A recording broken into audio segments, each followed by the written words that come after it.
ملا هبت الله آخوند رهبر طالبان با رفتن دختران بالاتر از صنف ششم به مکتب مخالفت کرده است. با گفته وزارت معارف باز شدن مکتب ها برای دختران بالاتر از صنف هفتم تا امر ثانی متوقف است.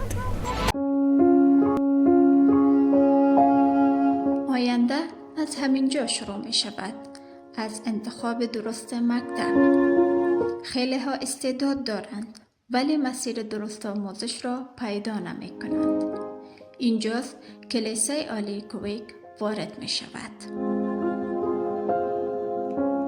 با داشتن اساتید مجرب و مسلکی،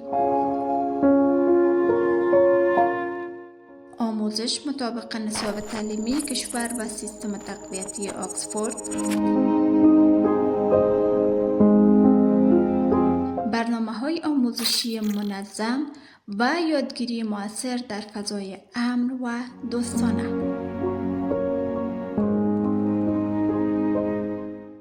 ما فقط درس نمی دهیم، ما آینده می سازیم.